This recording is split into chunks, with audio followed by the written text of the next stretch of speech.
আমরা ২ দিন আগে আব্দুল্লাহ ভাইয়ের কাছে আসছিলাম। তার ঘটনাটা তুলে ধরছিলাম। আজকে আমরা চিকিৎসার জন্য নগদ ৳৩,০০০ আমরা তার হাতে তুলে দিব এবং উনার জন্য বড় পরিসরে কিছু করার ইচ্ছা আছে। আমরা চেষ্টা করতেছি। আপনারা আমাদের এই কাজগুলোর পাশে থাকবেন। আমরা এখন এই টাকা তুলে দিব। আমাদের এখানে আছে বাংলাদেশ পুলিশে কর্মরত আমার আঙ্কেল। তার মাধ্যমেই আমরা হস্তান্তর করব। এখানে আমাদের এই ৳৩,০০০ আছে।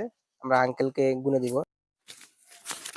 ১, ২, ৩, ৪, ৫, ৬।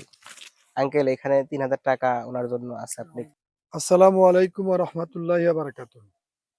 যারা এই টাকাটা ক্যামেরার আড়াল থেকে দান করেছে, আমি আল্লাহ রাব্বুল আলামিনের কাছে দোয়া করব। আল্লাহ তাআলা যেন এই টাকার যা ওনাদের আমলনামায় দেয়। আর আমার এই ছোট ভাইটির জন্য যেন উপকার হয়। আমি এই টাকাটা আমার ছোট ভাইয়ের কাছে গুনে দেব। ১, ২, ৩, ৪, ৫, ৬। ৳৩,০০০।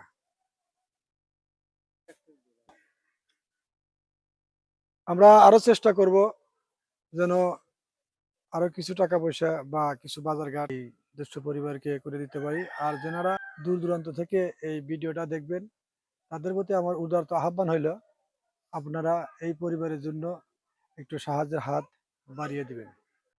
আপনারা দেখলেন যে আমরা টাকাটা তাকে হস্তান্তর করে দিলাম। সবসময় ভালোবাসা এবং কৃতজ্ঞতা আপনাদের প্রতি থাকবে। আমরা শুধু আমাদের জায়গা থেকে চেষ্টা করেছি। আর বাকি অবদান এবং কৃতিত্ব আপনাদের। আমাদের এই ভালো কাজগুলোতে আপনারা সবসময় আছেন বা থাকেন। এইজন্যই আমরা ভালো কাজগুলো করতে পারি এবং আমরা এখন যেমন এই ভালো কাজগুলোর পাশে আছি, ভবিষ্যতেও আমরা এই ধরনের ভালো কাজগুলো যেন করতে পারি, এই দোয়াটা আপনারা করবেন। আসসালামু আলাইকুম।